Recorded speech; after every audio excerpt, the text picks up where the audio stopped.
Meu amigo Guilherme, que há muito tempo eu não via, né? Então, tendo o prazer de trocar, apresentá-lo e fazer a introdução do Guilherme aqui para colocar aí fazer as próximas colocações. Guilherme, legal lhe ver outra vez por aqui, é legal te ver aí. Um grande abraço aí.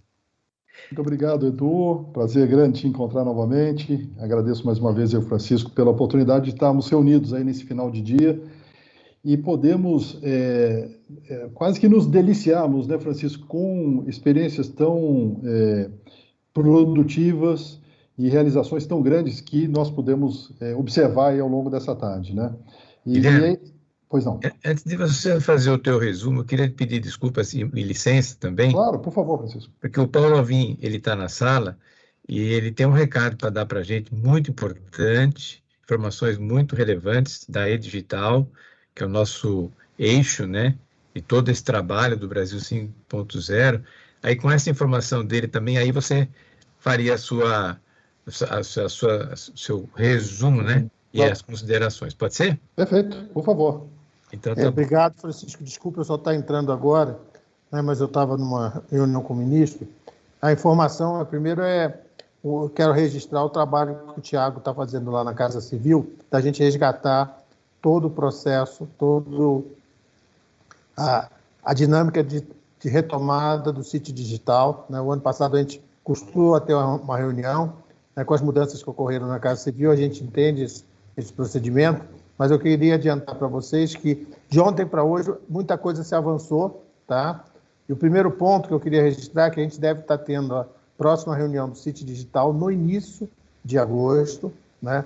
Eu espero que dê para a gente já levar as informações no nosso encontro no dia 9, né? E, como eu falei ontem, 2 assuntos estão na pauta, né? Um é a aprovação do GT, que foi discutido, né, na reunião que tivemos no ano passado do sítio digital. Discutimos a questão do GT, né, de educação, que a gente tem chamado de capital humano. Esse é um ponto, e aí a apresentação que foi feita pela colega do Ministério da Economia reforça o compromisso do governo com isso, né? Existe uma grande articulação, Ministério da Economia, Ministério da Educação e o nosso Ministério na questão de formação de profissionais na área de TIC. Hoje mesmo nós tivemos uma reunião, em breve vamos ter uma informação a divulgar na área de capacitação, né, em tecnologias digitais, especificamente para a inteligência artificial, né? Então, tem todo um movimento dentro do governo federal no sentido de atender à realidade que temos hoje de 400 mil vagas. Ou seja, existe uma oportunidade de 400 mil postos de trabalho na área de TIC e nós não temos como atender isso, né?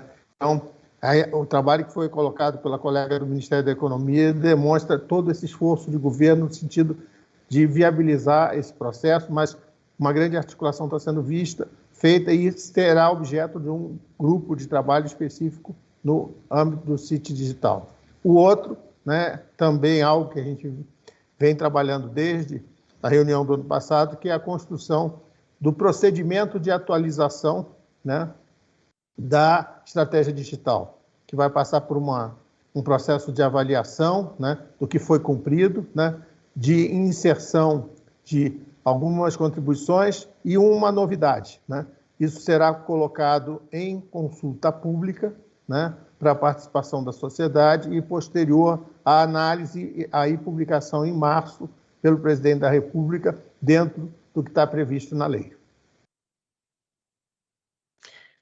Maravilha, Paulo. Essa informação para nós é muito relevante, porque tem sido uma luta constante nossa, você sabe, desde 2018, né, para ter esses resultados, né, da E-Digital publicados, apresentados ao presidente da República, como diz o próprio decreto, né, no seu artigo 10º, e agora, no artigo 3º, também a revisão da E-Digital no prazo de 20 de março, que com a equipe que o MCTI tem, tenho certeza que será um sucesso. Então, muito obrigado pela sua atenção. Detalhe, Francisco, não é um trabalho só da equipe do MCTI, é do governo como um todo, e eu queria destacar o trabalho do pessoal da Casa Civil e principalmente do Ministério da Economia. Então, estamos juntos nesse processo. Perfeito, Paulo. Isso é importantíssimo, inclusive com os outros ministérios finalísticos, né? Que a própria edital contempla, né? Atividades e ações estratégicas, né? Mas, sem dúvida, a gente fica muito tranquilo quando vê a equipe do MCTI à frente desse trabalho, sabendo que os outros ministérios, todos têm suas contribuições, mas essa coordenação ela é de extrema importância. Muito obrigado, Paulo.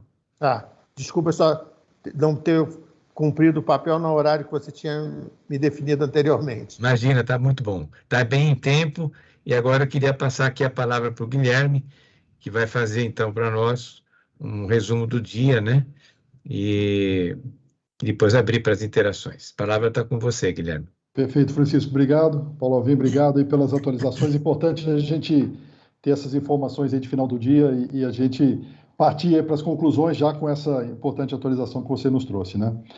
Mas eu estava dizendo que é de fato, né, muito gratificante a gente poder ver não só essas atualizações todas que foram feitas nos diversos capítulos, mas elas estão acompanhadas de exemplos práticos, né, que trazem aí uma motivação muito grande para todos nós aí que estamos interagindo com essa frente tão importante e relevante para o país.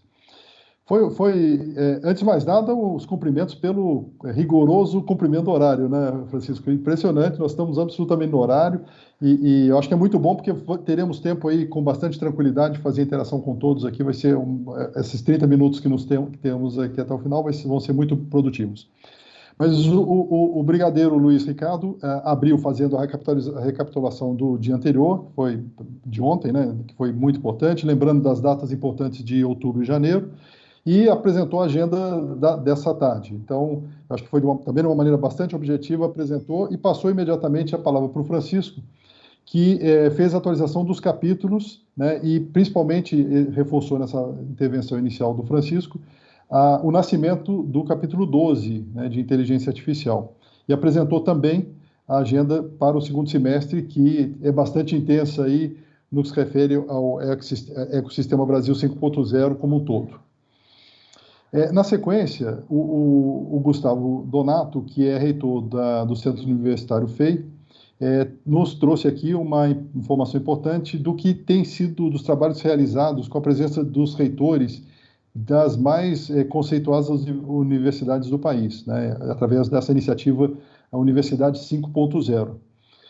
O Gustavo realmente, e todos os que fazem parte desse capítulo, têm conseguido uma articulação muito relevante e importante de trazer os reitores dessas universidades e tem discutido de uma maneira muito relevante as melhores práticas, dedicadas ao tempo inicial para a discussão das melhores práticas, não só do Brasil, mas principalmente do mundo, né?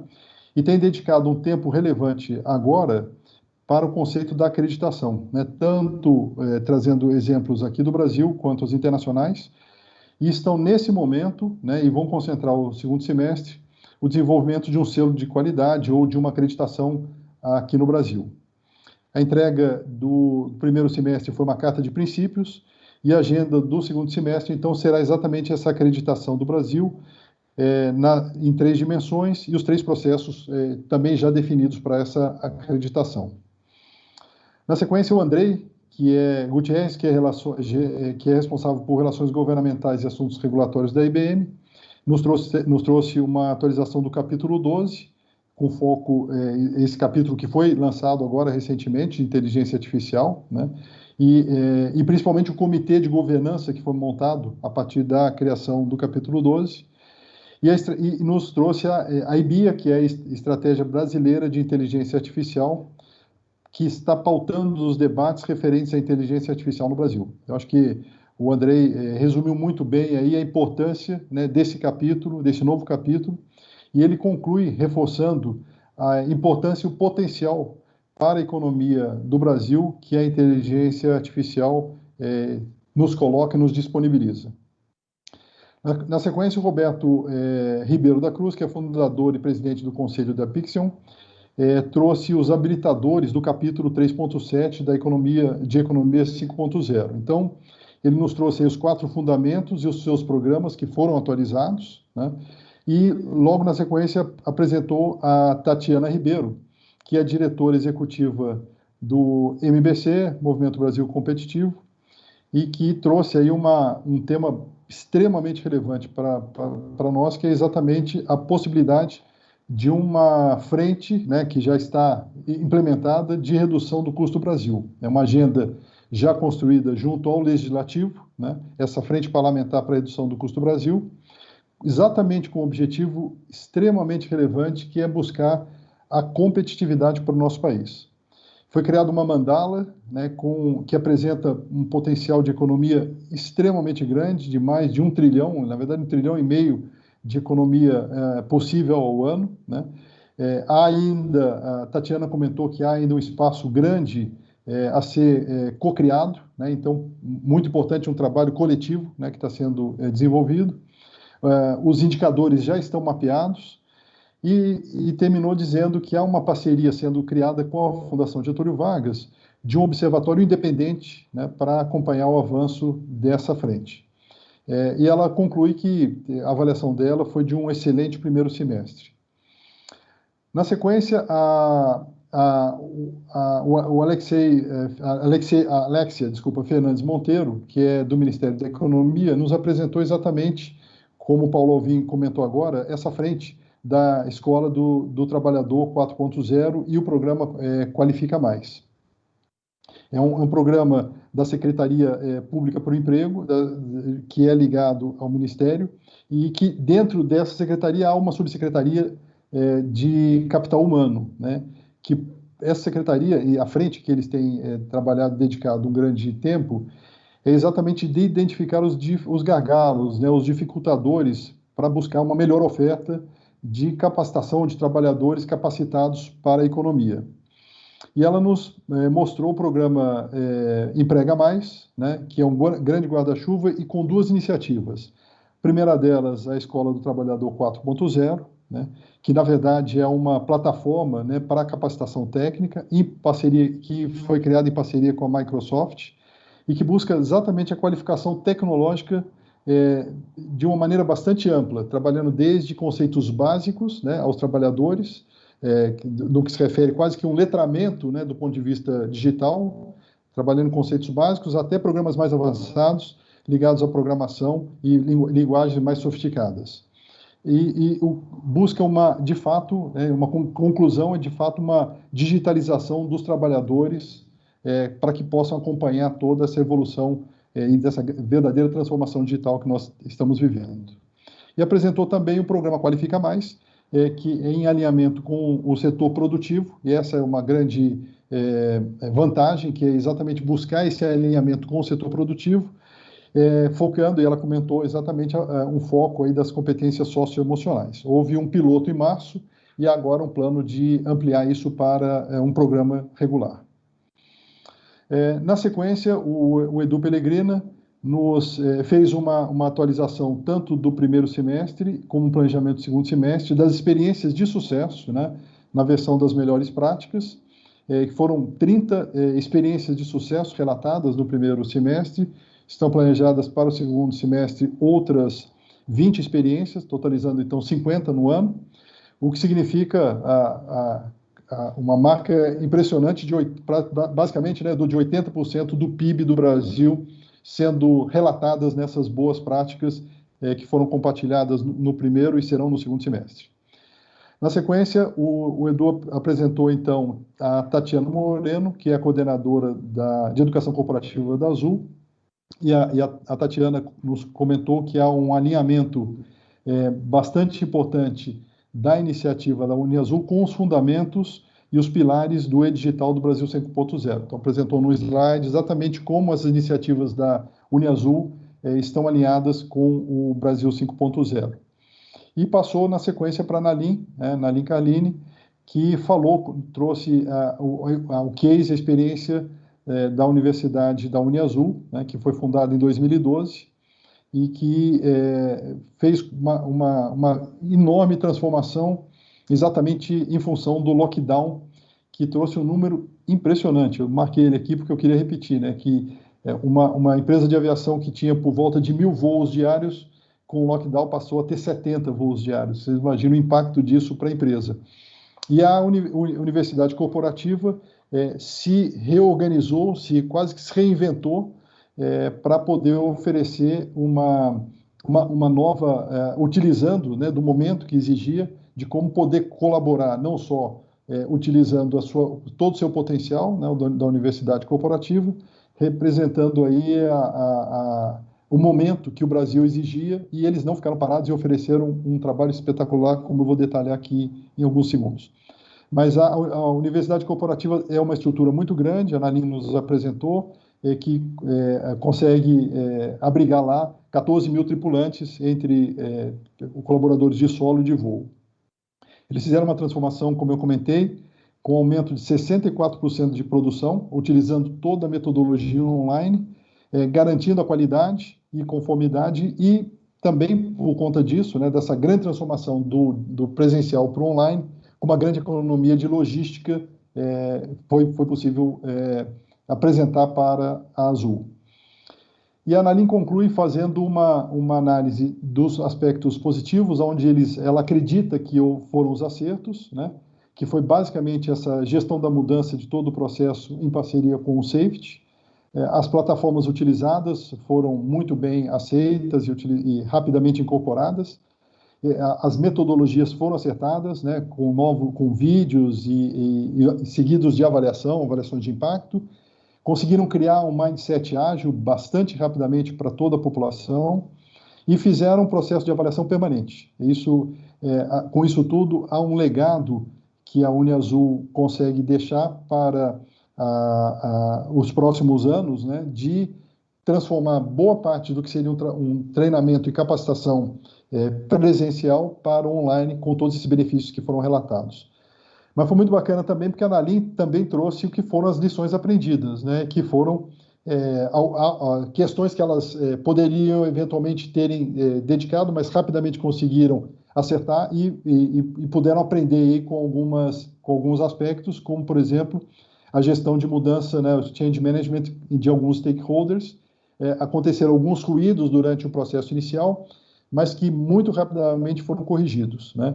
E as leituras das mudanças dos cenários constantes, também presenciados pelos stakeholders, eu acho que foi outro aspecto que a Analim compartilhou conosco com as lições aprendidas.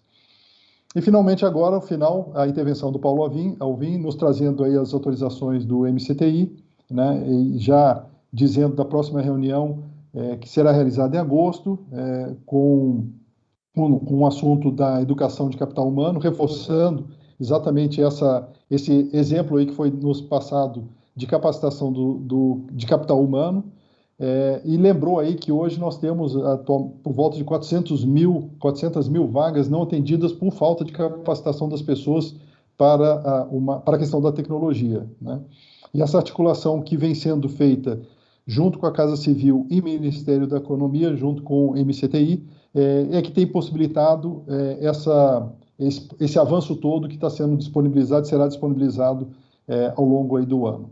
E lembrou que há uma consulta pública em relação a uma atualização da estratégia digital, que provavelmente será feita agora no segundo semestre, no início do segundo semestre.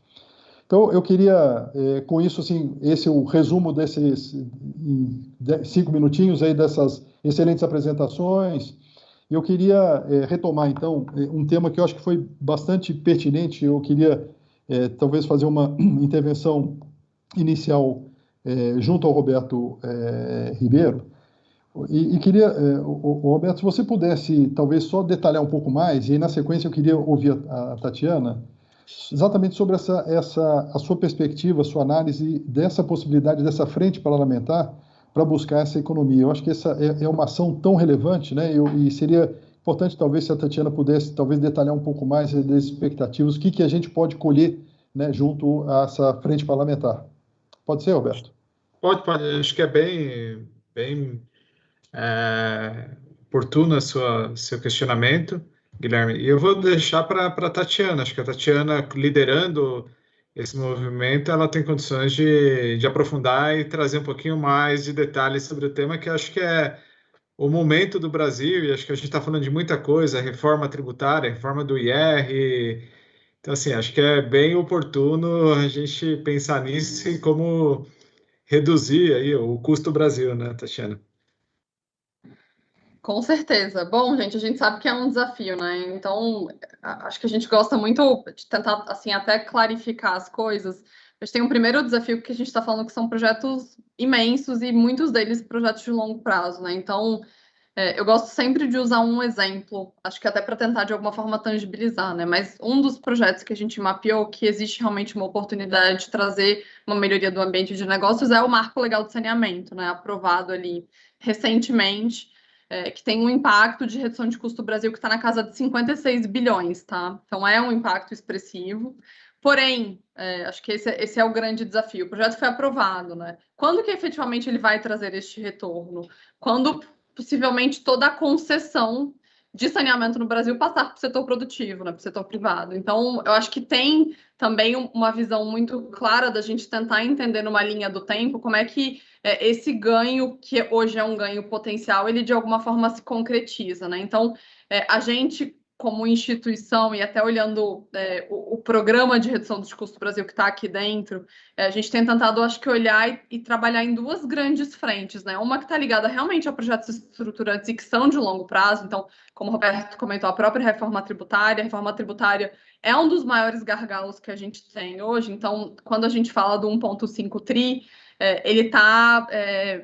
70% dele está focado em 5 elementos, tá? Então, a gente está falando de gargalos que estão relacionados à qualificação da mão de obra, é hoje o nosso maior gargalo.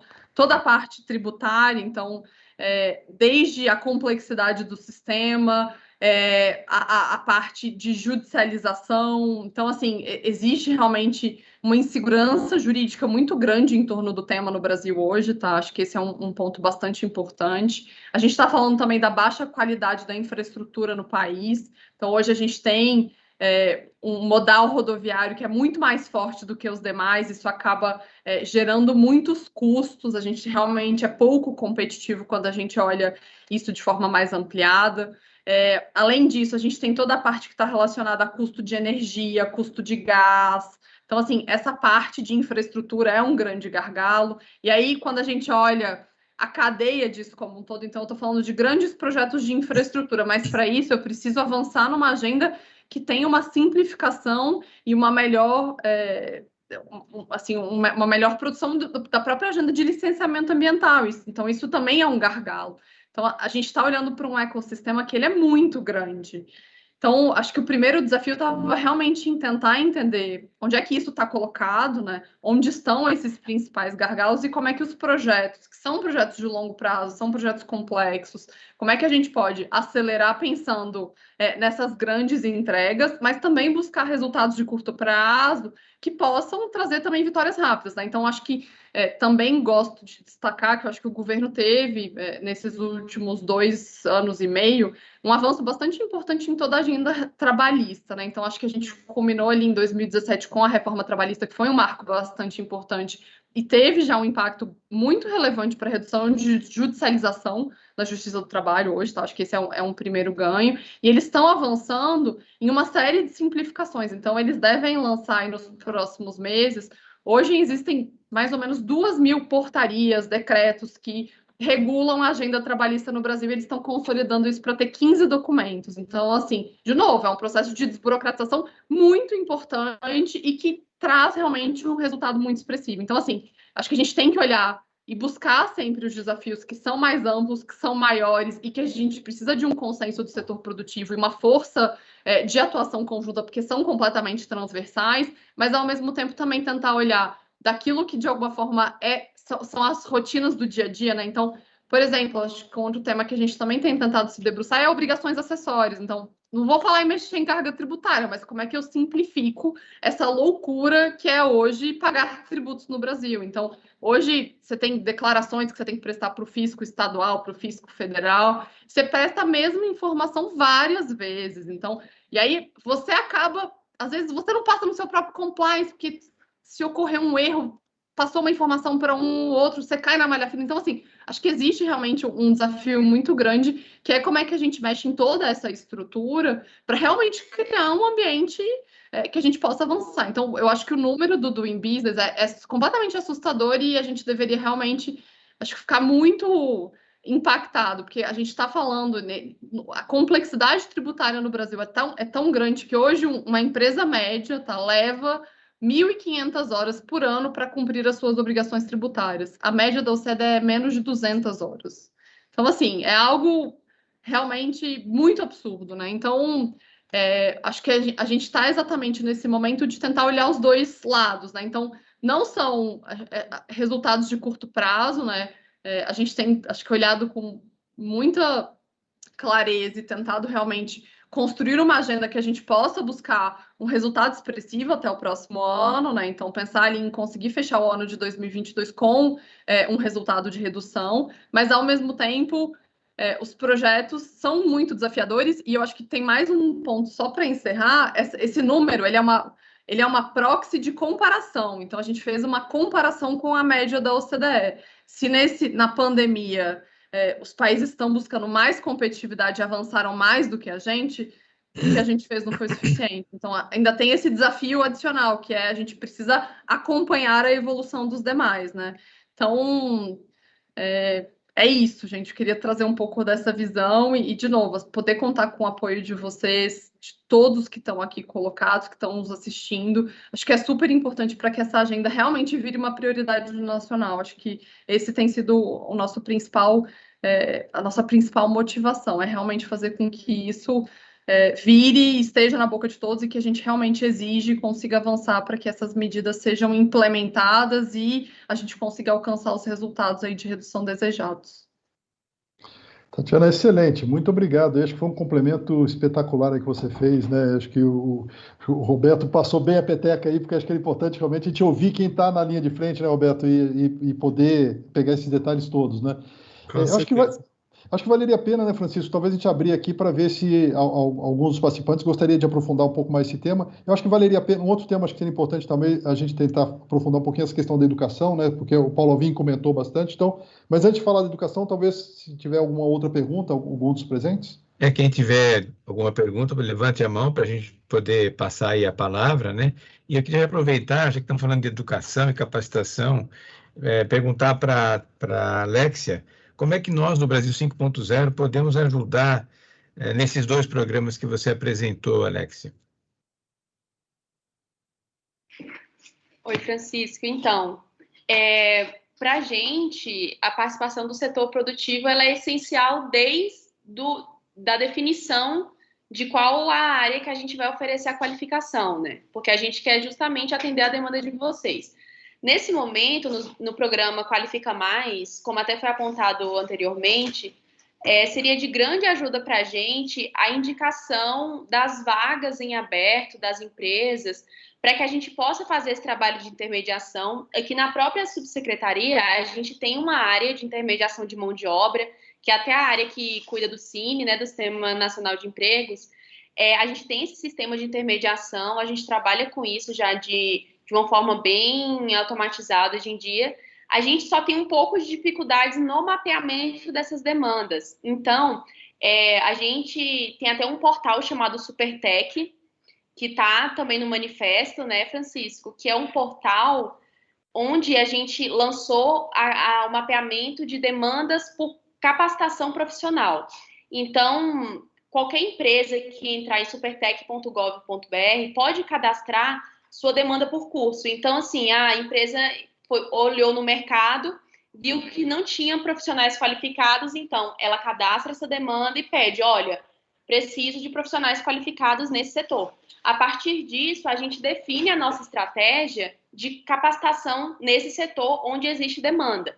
Então, essa ferramenta Supertech, ela já foi um avanço muito grande para a gente, foi um lançamento ainda quando era o MDIC, só que a gente precisa de uma mobilização do setor produtivo para conhecimento dessa plataforma, e não só para o mapeamento de demandas por qualificação, mas também o próprio mapeamento de vagas de emprego.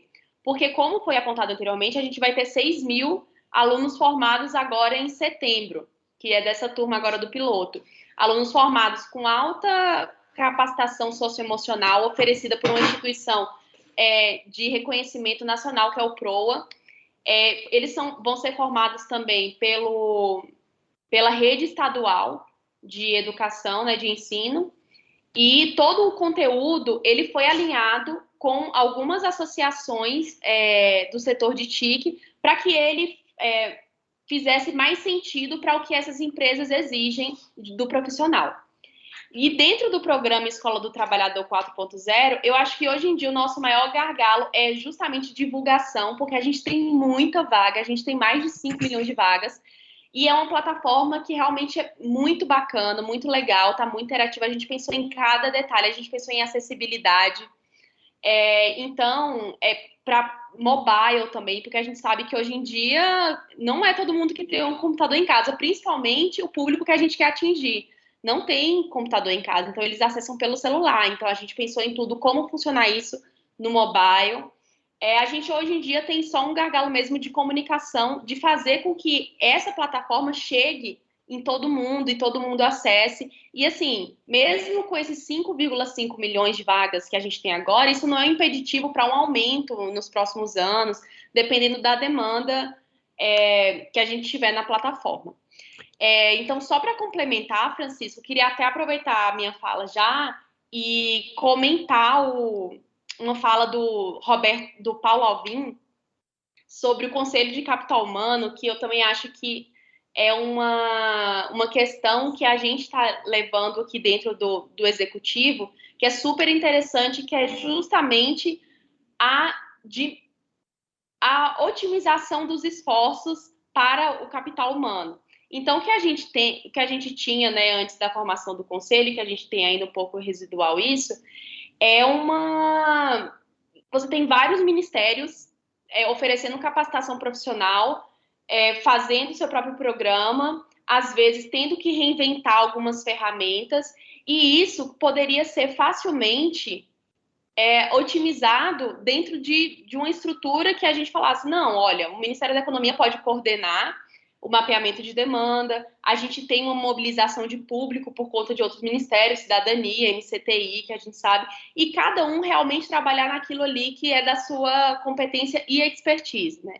Então, eu acho que esse conselho para a gente é um ponto bem, bem relevante aqui no Ministério, e só para ressaltar esse ponto aí que o Paulo Alvim trouxe. Obrigada, Francisco. Espero ter esclarecido isso. Esclareceu, obrigado. Aí eu queria que o Fábio Bordim, que está na sala, Fábio, como curador, né, da AT3, do ABC, mas também nos ajudando, né, a repassar essa experiência para as demais coalizões digitais regionais, colocasse na nossa pauta isso tudo que a Alexia colocou aí para a gente e comentasse isso rapidamente, também pudesse comentar o que nós temos também de novo, né, na região do ABC, que também vai fazer parte do capítulo da Economia 5.0. Nós estamos mobilizando aí também, né, Francisco, bem lembrado, a ponta adicional dos reitores para as ações de transformação digital e na fase de capacitação, lançando o portal do Capacitatec, que é uma abertura aos cursos, e nesse movimento, né, nós já temos direcionado a aproximação com os setores para a identificação dessas demandas, né? Então, acho que tem aí uma sinergia muito positiva para a gente, dentro das instituições aqui do ABC, né, ITESCs, ABC Valley, a própria Coalizão Digital, a gente fazer um esforço conjunto para que essa divulgação complementar aí que está sendo buscada nos programas, né, possa identificar essas demandas aí. A região, como uma grande concentradora aí de empresas na área de desenvolvimento, né, também sofre com essa falta de capacitação do público e excesso de vagas. Então, acho que temos aí uma sinergia para acelerar esse encontro aí que está sendo complementado aí. Excelente.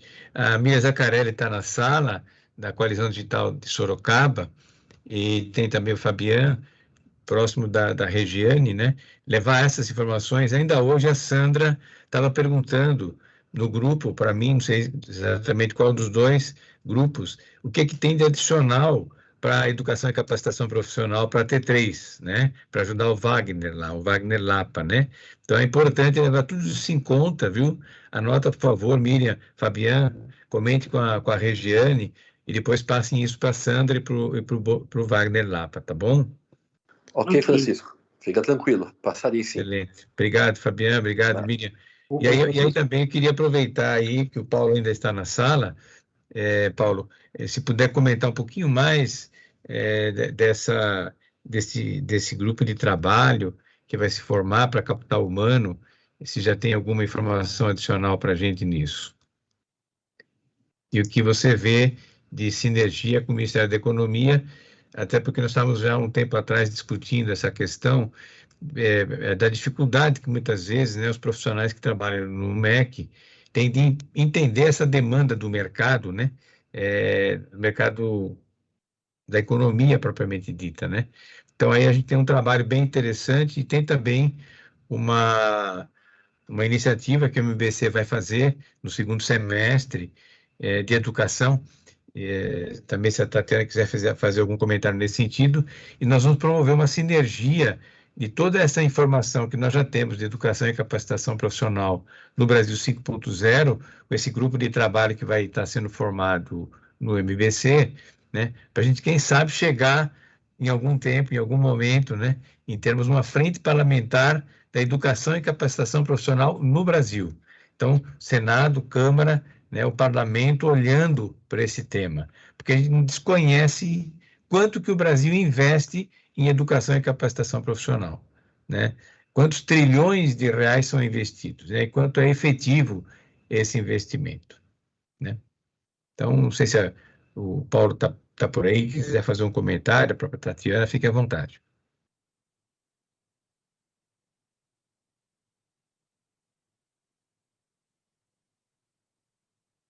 Bom, Francisco, acho que só para colocar do nosso lado, então, acho que ainda mais provocados aí pelos próprios resultados do estudo do custo, a gente definiu aí também a priorização do tema da educação como uma das agendas prioritárias do MBC. Então, a gente está avançando aí para formar um grupo de trabalho que vai nos ajudar aí a construir a agenda em torno desse tema, né? Eu acho que a gente tem discutido muito o tema do ensino profissionalizante como uma das alternativas muito importantes aí. O próprio Emprega Mais é algo bastante importante nesse sentido. Existem outras alternativas também no âmbito do MEC que estão sendo trabalhadas nos próprios estados. Então, a gente está tentando fazer um grande mapeamento e uma avaliação para entender realmente onde a gente pode agregar mais, também considerando que acho que existem muitas organizações do Brasil e no próprio terceiro setor que têm olhado por esse tema. Então, como a gente já combinou, a ideia também é que vocês possam trazer toda essa bagagem, tudo que já foi construído, mapeado, para que a gente possa construir a partir disso. E aí, numa ideia muito clara de tentar entender qual é essa agenda, seja de advocacy em torno do tema, no próprio legislativo, no executivo, ou seja, até de projetos específicos também que possam ser pilotos e vir a se tornar referências para serem replicadas também de forma mais expressiva em seguida. Tá? Então, acho que trazendo um pouco da visão aí de como é que a gente vai dar próximos passos também nesse tema. Maravilha. Obrigada. Olha aí, Alexia, temos já aí mais um grande aliado. Guilherme, a palavra está com você.